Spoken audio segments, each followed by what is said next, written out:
क्या कुछ कार्यक्रम हुआ झाझा में? आज हम झाझा के इस प्रांगण में, मारवाड़ी शाला के प्रांगण में आए हम सब ने। यहाँ defenders of international human rights council के स्थापना दिवस में हम लोगों ने शिरकत करी और काफ़ी हमारे साथ आदरणीय गेस्ट्स भी थे।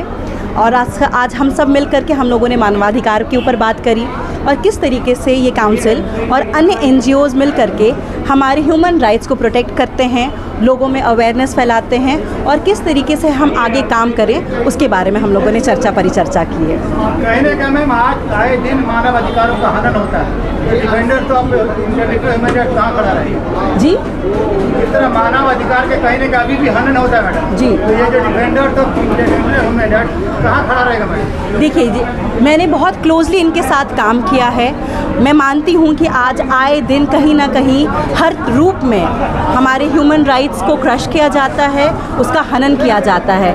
पर ये जो हमारा NGO है, ये जो हमारा काउंसिल है, वो आए दिन सुदूर क्षेत्र में जा कर के महिलाओं, आदिवासियों, पिछड़ों के लिए लगातार काम करता आ रहा है, चाहे वो शिक्षा का क्षेत्र हो, चाहे वो स्वास्थ्य का क्षेत्र हो। मैंने क्लोजली देखा है इन लोगों को काम करते हुए, तो मैं उम्मीद करती हूँ कि आगे इसी तरीके से वो हमेशा काम करते रहेंगे और हम लोगों के लिए एक मिसाल कायम करेंगे।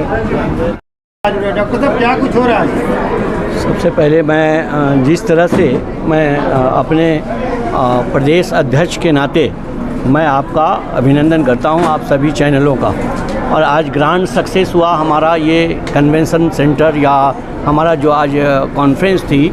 और मैं बधाई देना चाहूँगा अपने ऑल इंडिया के प्रदेश अध्यक्ष और बहन डॉक्टर स्मृति जी का, पासवान जी का, कि जिन्होंने बहुत रौनक बख्शी हमारे प्रोग्राम में। और मैं वचनबद्ध हूँ, अगर इस तरह से कुछ हो रही है तो मैं वचनबद्ध हूँ और मैं आप लोगों के साथ हूँ।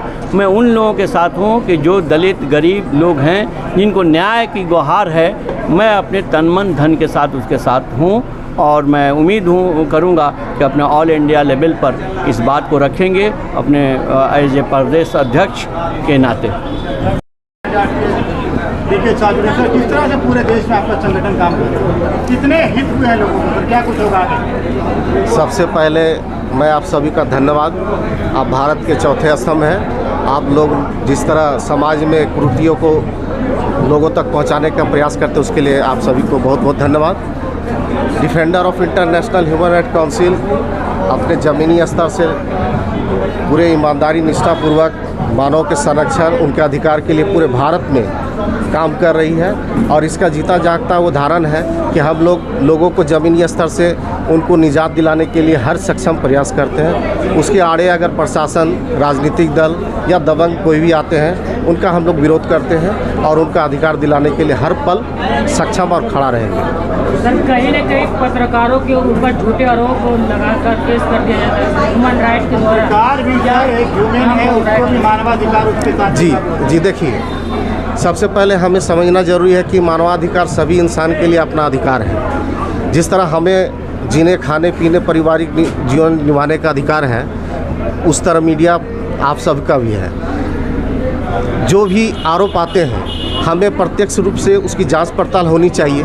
अगर जांच पड़ताल में गलत आता है तो आप सभी का मैं आह्वान करूंगा कि उसके विरुद्ध आप defender of international human right council के पास शिकायत करें। आपके साथ defender of international human rights का पूरा परिवार आपके साथ खड़ा होकर के उस अपराधी का जो अपराध किया है उसका सज़ा दिलाने में हम लोग सक्षम हैं। शर्मिष्ठा गुप्ता, ह्यूमन राइट्स जो है मैडम काउंसलिंग क्या ऐसा काम कर रही है लोगों को, जनता को क्या संदेश देना चाहेंगे? ताज़ा आए हैं और आज कार्यक्रम आप लोगों का हुआ जी। ये मानव अधिकार जो चीज़ है वो सबके लिए है। आज के तारीख में सबको अधिकार वो मिलना चाहिए, जो हर किसी को मिलता नहीं है। जिनके पास पैसे है वो कैसे भी अपना अधिकार जताता है। जो नीचे स्तर के लोग हैं, खासकर उनके लिए हम ये काम कर रहे हैं। कोई भी स्तर के लोग, जो भी उनको ज़रूरत पड़ेगी अपने अधिकार को मुकाम तक पहुंचाने के लिए और गवर्नमेंट तक पहुंचाने के लिए, वो हम कर रहे हैं और हम आगे भी करते रहेंगे। तो यही कोशिश है। आपके द्वारा सोनो में एक लगाया गया पेड़ बनने के लिए मैडम, वो और कहीं भी लग सकती है कि नहीं? क्या सवाल? आपका जो क्या बना है? जनवरी तक तैयार हो जाएगा और वो एक बार इंस्टॉल होने के बाद जनवरी फरवरी से लोगों को रोज़गार मिलना चालू होगा। कितने लोगों के रोज़गार मिलने वाली इसमें? अभी हमने वहाँ सब मिला के 2 से 2,500 लोगों के लिए, लेडीज़ और जेंट्स सबके लिए कोशिश कर रहे हैं, जो वहाँ फैक्ट्री में काम करेंगे, बाहर है, सेल्स का काम है, सब मिला के जो आएंगे हम सबके लिए कुछ ना कुछ तो है, हम काम देने के लिए तैयार हैं जी। हमारे पास अभी हक नहीं है, पर मैं यही कहूँगी कि हमारे देश में freedom of speech and expression है, उसका किसी को हक नहीं है कि वो हमसे वो फ्रीडम ले जाए। जहाँ तक हमारे मीडिया बंधुओं की बात है, आप सब कोशिश करते हैं अपनी तरफ से सच्चाई को सामने लाने की, उसके लिए मैं आप लोगों को बहुत बधाई और शुभकामनाएँ देती हूँ। आप लोगों के साथ अगर किसी भी तरीके का गलत व्यवहार होता है तो मैं यही कहूँगी कि वो गलत है। धन्यवाद।